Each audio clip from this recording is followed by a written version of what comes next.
You may know Albert Einstein as the physicist who taught us the theory of relativity. Or maybe you know him as that guy who created that formula E equals mc squared.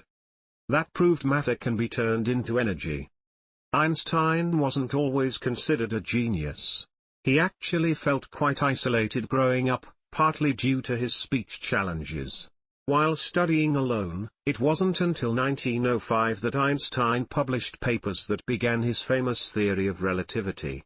His theory was confirmed after a solar eclipse in 1919, and he went on to win the Nobel Prize in Physics in 1921. Nature shows us only the tail of the lion.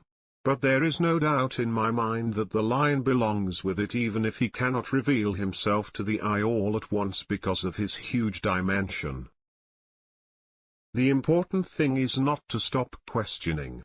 Curiosity has its own reason for existing. One cannot help but be in awe when he contemplates the mysteries of eternity, of life, of the marvelous structure of reality. It is enough if one tries merely to comprehend a little of this mystery every day. As a human being, one has been endowed with just enough intelligence to be able to see clearly how utterly inadequate that intelligence is when confronted with what exists.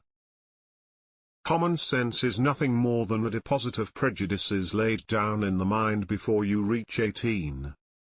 It is important for the common good to foster individuality, for only the individual can produce the new ideas which the community needs for its continuous improvement and requirements, indeed, to avoid sterility and petrifaction.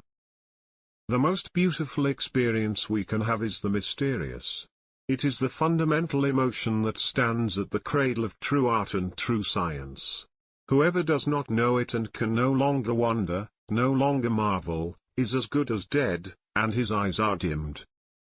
My passionate sense of social justice and social responsibility has always contrasted oddly with my pronounced lack of need for direct contact with other human beings and human communities.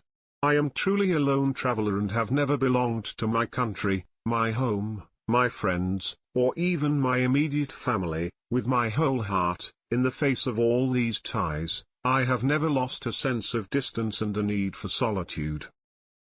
The ordinary adult never gives a thought to space-time problems. I, on the contrary, developed so slowly that I did not begin to wonder about space and time until I was an adult. I then delved more deeply into the problem than any other adult or child would have done. Imagination is more important than knowledge. Knowledge is limited. Imagination encircles the world. If I were to start taking care of my grooming, I would no longer be my own self, so, the hell with it.